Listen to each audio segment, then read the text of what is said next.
246 नवीन निवासस्थाने, 6 पोलीस ठाण्यांच्या इमारती व निवासी संकुलांना मंजुरी।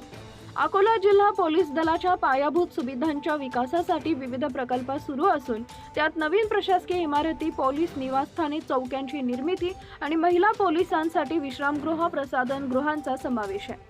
पोलीस अधीक्षक बच्चन सिंह यांच्या प्रयत्नांमुळे जिल्हा नियोजन समिती व महाराष्ट्र पोलीस गृहनिर्माण व कल्याण महामंडळ मुंबई यांच्या मान्यतेने ही कामे करण्यात येत आहेत।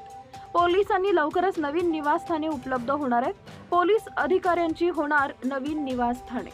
शहरातील दक्षता नगर इथं 30 पोलीस अधिकाऱ्यांची व 216 पोलीस अंमलदारांची एकूण 246 नवीन निवासस्थाने बांधण्याचं काम सुरू आहे। तसेच रामदासपेठ, जुने शहर, पातूर, उरळ, बोरगाव, मंजू आणि बाळापूर इथं नवीन प्रशासकीय इमारती व निवासी संकुलांना मंजुरी मिळाली आहे। अकोट, हिवरखेड, दहीहंडा, तेल्हारा, बाळापूर आणि रामदासपेठ इथंही नवीन सुसज्ज निवासी इमारतीसाठी प्रस्ताव शासनाकडे पाठवण्यात आले आहेत। नवीन पोलीस चौक्या आणि उपविभागीय कार्यालय, अकोट, बाळापूर आणि मूर्तिजापूर इथं उपविभागीय पोलीस अधिकारी कार्यालयाच्या नवीन इमारतीचे प्रस्ताव मंजुरीसाठी पाठवण्यात आले आहेत। तसेच कृषीनगर, मलकापूर, उमरी, गारग्याचं डेपो आणि जिल्हा स्त्री रुग्णालय परिसरात पोलीस नवीन चौक्या उभारण्याचं काम प्रगतीपथावर आहे। सत्यशोधक न्यूज चॅनलसाठी मुख्य संपादक Santosh Gavai.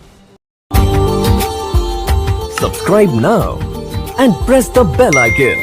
Never miss an update.